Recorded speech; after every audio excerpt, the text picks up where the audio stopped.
ৰাজ্য চৰকাৰ বিভিন্ন বিভাগত কৰ্মৰত নিয়মীয়া ঠিকাভিত্তিক কৰ্মচাৰী, শিক্ষক, টিউটৰ, আশা, অংগনবাড়ী, ৰন্ধনকৰ্মী সকলোৰে বাবে পুনৰ কেইবাটাও গুৰুত্বপূৰ্ণ খবৰ লৈ আহিছোঁ, য'ত কৰ্মচাৰীসকলৰ দৰমহাক লৈ 8টাকৈ ডাঙৰ খবৰ আহি পৰিছে।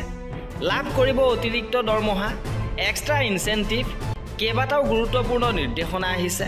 সবিশেষ আপোনালোকক জনাব বিচাৰিছোঁ, ভিডিঅ'টো প্ৰথমৰ পৰা শেষলৈকে চাই থাকিব। জনাব বিচাৰিছোঁ প্ৰথমটো গুৰুত্বপূৰ্ণ খবৰ, দীপাৱলীত ডাঙৰ উপহাৰ লাভ কৰিব। দীপাৱলীত বাঢ়িব কৰ্মচাৰীসকলৰ ডিএ। সূত্ৰৰ খবৰ অনুসৰি এইবাৰ 3% ডিএ বৃদ্ধি হ'ব, যি 1 জুলাইৰ পৰা কাৰ্যকৰী হ'ব। লগতে অক্টোবৰত এই ডিএ বৃদ্ধি ঘোষণা হ'ব আৰু জুলাই, আগষ্ট, ছেপ্টেম্বৰ এই 3 মাহৰ ডিএৰ এৰিয়াৰ আপোনালোকে লাভ কৰিব। আৰু AICPIW সূচকাংকৰ ভিত্তিত এইবাৰ 3% ডিএ বৃদ্ধি নিশ্চিত হৈছে, যিটো দীপাৱলীৰ পূৰ্বে ঘোষণা কৰা হ'ব।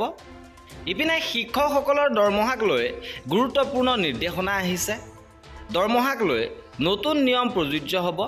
সমগ্ৰ শিক্ষা অসমৰ ফালৰ পৰা এই নিৰ্দেশনা। BMC সমগ্ৰ শিক্ষা ৰঙিয়াৰ ফালৰ পৰা আহিছে এই নিৰ্দেশনা, য'ত উল্লেখ কৰিছে যে উপস্থিতিৰ লগতে প্ৰতি মাহৰ 24 তাৰিখ বা তাৰ আগতে স্বাক্ষৰকাৰীৰ কাৰ্যালয়ত মাহেকীয়া দৰমহাৰ বিল, শিক্ষা সেতু এটেণ্ডেঞ্চৰ ছপা কপি লাভ কৰাৰ পাছতহে মাহেকীয়া দৰমহা বিল প্ৰস্তুত কৰা হ'ব। আৰু নিৰ্দেশ দিয়া হৈছে যে শিক্ষা সেতু পূৰ্বৰ মাহৰ 21 তাৰিখৰ পৰা চলিত মাহৰ 20 দিনলৈকে ছাত্ৰ আৰু শিক্ষক উভয়ৰে নিয়মীয়া আৰু ঠিকাভিত্তিক উভয়ৰে উপস্থিতি দিব লাগিব।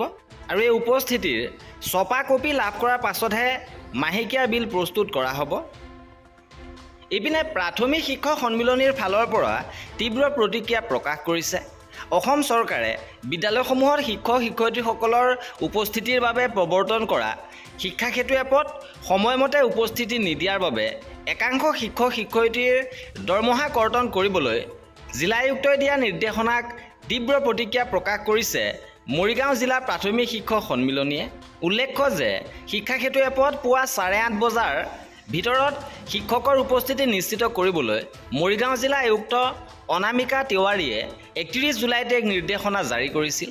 আৰু ক্ৰমাগত 3 দিন নিৰ্ধাৰিত সময়ত শিক্ষা সেতু এপৰ জৰিয়তে উপস্থিতি নিদিলে শিক্ষকৰ এদিনৰ দৰমহা কৰ্তন হ'ব বুলি নিৰ্দেশনাত কোৱা হৈছিল। আৰু সেই নিৰ্দেশনা অনুসৰি খণ্ড প্ৰাথমিক শিক্ষা বিষয়াসকলে দৰমহা কৰ্তন কৰি বিল প্ৰস্তুত কৰা সন্দৰ্ভত প্ৰতিক্ৰিয়া প্ৰকাশ কৰিছে মৰিগাঁও জিলা প্ৰাথমিক শিক্ষক সন্মিলনীয়ে। এইবাৰ জনাব বিচাৰিছোঁ কৰ্মচাৰীসকলৰ বাবে আন এটা বৃহৎ সুখবৰ, লাভ কৰিব অতিৰিক্ত দৰমহা। আৰু অৱশেষত গভৰ্ণৰ নটিফিকেশ্যন আহি পৰিছে। ইয়াত উল্লেখ কৰিছে যে 1000 টকাকৈ অতিৰিক্তভাৱে লাভ কৰিব। আৰু ইয়াৰ বাবে ব্যৱস্থা গ্ৰহণৰ বাবে DDO-সকলক নিৰ্দেশ দিয়া হৈছে। আৰু কিতাপৰ বৰ্ষ হিচাপে যিহেতু উদযাপন কৰা হৈছে আৰু সেই অনুসৰি বাজেটত ঘোষণা কৰা মতে কৰ্মচাৰীসকলে এতিয়া অতিৰিক্তভাৱে 1000 টকাকৈ লাভ কৰিবলৈ সক্ষম হ'ব। এইবাৰ জনাব বিচাৰিছোঁ আন এটা গুৰুত্বপূৰ্ণ খবৰ, পলিটেকনিকৰ 4ৰ্থ বৰ্গৰ কৰ্মচাৰীৰ প্ৰতিবাদ। অনাদায় 21 মাহৰ দৰমহা মোকলাই দিয়া, চাকৰিৰ পদ স্থায়ীকৰণ কৰা, বিভিন্ন দাবীৰে ধেমাজি পলিটেকনিকৰ 4ৰ্থ বৰ্গৰ কৰ্মচাৰীৰ তলা বন্ধ আৰু কৰ্মবিৰতি পালন কৰিছে। উল্লেখ্য যে 2017 চনত অসমৰ বিভিন্ন ঠাইত স্থাপন কৰা 11খন পলিটেকনিক কলেজ আৰু 2খন ইঞ্জিনিয়াৰিং কলেজত নিযুক্তি দিয়া 4ৰ্থ বৰ্গৰ কৰ্মচাৰীসকলে লাভ কৰা নাই যোৱা 10 মাহৰ দৰমহা। সেয়েহে তেওঁলোকে এই প্ৰতিবাদী কাৰ্যসূচী ৰূপায়ণ কৰিছে। ইপিনে কম্পিউটাৰ শিক্ষকসকলৰ আহ্বান। ডক্টৰ বাণীকান্ত কাকতি কম্পিউটাৰ শিক্ষা আঁচনিৰ অৰ্হতা সম্পন্ন বঞ্চিত শিক্ষকসকলক পুনৰ নিযুক্তিৰ দাবী জনাইছে সদৌ অসম অৰ্হতা সম্পন্ন বঞ্চিত কম্পিউটাৰ শিক্ষক সন্থাৰ ফালৰ পৰা। আৰু গুৱাহাটীত প্ৰেছ ক্লাবত এখন সংবাদমেলত সন্থাৰ সম্পাদক গৌতম পালে কয় যে তেওঁলোকক প্ৰথম ৰাজীৱ গান্ধী কম্পিউটাৰ সাক্ষৰতা কাৰ্যসূচীত 2004 চনত নিযুক্তি দিয়া হৈছিল। পৰ্যায়ক্ৰমে 2010 চনলৈ বিভিন্ন জিলাৰ উচ্চ আৰু উচ্চতৰ মাধ্যমিক বিদ্যালয়ত সৰ্বমুঠ 3200 ICT ইনষ্ট্ৰাক্টৰ 2জনৰ পৰা 1জনলৈ হ্ৰাস কৰা হয়। আৰু 16 চনত তেওঁলোকক বিদ্যালয় পৰিচালনা সমিতিৰ অধীনত নিযুক্তি দিয়া হয়। কিন্তু 17 চনত 2452খন স্কুলত পুনৰ নিযুক্তিৰ বাবে পুনৰ আন এখন অধিসূচনা জাৰি কৰে য'ত স্বীকৃতিপ্ৰাপ্ত এবছৰ PGDCAৰ লগতে 4 বছৰ অভিজ্ঞতা বাধ্যতামূলক কৰে যাৰ ফলত একাংশ প্ৰাৰ্থী বঞ্চিত হয় গতিকে অভিজ্ঞতা সম্পন্ন কম্পিউটাৰ শিক্ষকসকলক উক্ত আঁচনিৰ অধীনত অন্তৰ্ভুক্ত কৰি পুনৰ নিযুক্তি দিবলৈ সন্থাই দাবী জনাইছে এইবাৰ জনাব বিচাৰিছোঁ অষ্টম দৰমহা আয়োগক লৈ এটা ডাঙৰ খবৰ এইবাৰ অষ্টম দৰমহা আয়োগত বৃহৎ পৰিৱৰ্তন হ'বলৈ গৈ আছে আৰু ইতিমধ্যে চৰ্চা চলিছে যে অষ্টম দৰমহা আয়োগ প্ৰৱৰ্তন হোৱাৰ লগে লগে এইবাৰ ন্যূনতম দৰমহা 34,500 টকাৰ পৰা 41,000 টকালৈকে বৃদ্ধি পাব পাৰে আৰু ফিটমেণ্ট ফেক্টৰ 2.86 লৈকে বৃদ্ধি পোৱাৰ সম্ভাৱনা আছে লগতে বৰ্তমানৰ মুদ্ৰাস্ফীতি আৰু জীৱন যাপনৰ খৰচৰ সূচকৰ সৈতে সংগতি ৰাখি DAHR আৰু TAৰ নতুন পৰ্যালোচনা কৰা হ'ব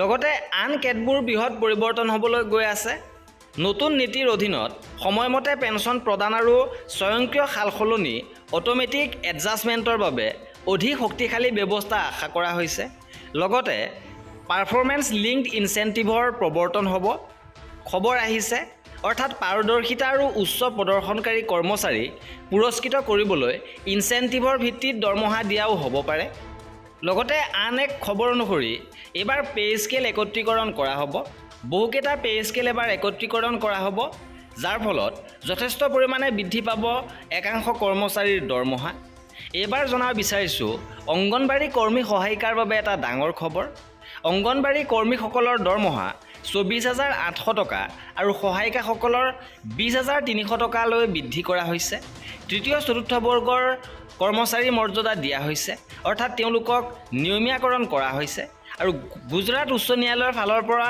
এই গুৰুত্বপূৰ্ণ ৰায় দিছে আৰু ইয়াৰ পিছতে অংগনবাড়ী কৰ্মীৰ সহায়িকাসকলৰ মাজত আশাৰ সঞ্চাৰ হৈছে all India federation of Anganwadi workers and helpers এছ'চিয়েশ্যনৰ ফালৰ পৰা ধন্যবাদ দিয়া হৈছে কাৰণ দীৰ্ঘদিনে তেওঁলোকে দাবী কৰি আহিছে যে অংগনবাড়ী কৰ্মীসকলৰ চাকৰি নিয়মীয়াকৰণ কৰিব লাগে তেওঁলোকক নিয়মীয়া কৰ্মচাৰী মৰ্যাদা দিব লাগে দৰমহা বৃদ্ধি কৰিব লাগে পেন্সন গ্ৰেচুইটি আদি সুবিধাসমূহ তেওঁলোকক দিব লাগে আৰু গুজৰাট উচ্চ ন্যায়ালয়ৰ এই ৰায়ৰ পাছতে এতিয়া সমগ্ৰ দেশৰে অংগনবাড়ী কৰ্মীসকলৰ মাজত আশাৰ সঞ্চাৰ হৈছে ইপিনে ৰাজ্যৰ আশা অংগনবাড়ী আৰু ৰন্ধন কৰ্মীসকলৰ দৰমহা পুনৰ বৃদ্ধি কৰা হ'ব ইতিমধ্যে যি দৰমহা বৃদ্ধি কৰিছে তাক লৈ কৰ্মী সহায়িকাসকল সন্তুষ্ট নহয় আৰু মুখ্যমন্ত্ৰী মহোদয় অৱশেষত জনাইছে যে দৰমহা পুনৰীক্ষণ কৰা হ'ব আৰু শিক্ষামন্ত্ৰী মহোদয়ক এই দায়িত্ব দিয়া হৈছে আৰু অক্টোবৰৰ পৰা আশা অংগনবাড়ী ৰন্ধন কৰ্মীৰ দৰমহা বৃদ্ধি পাব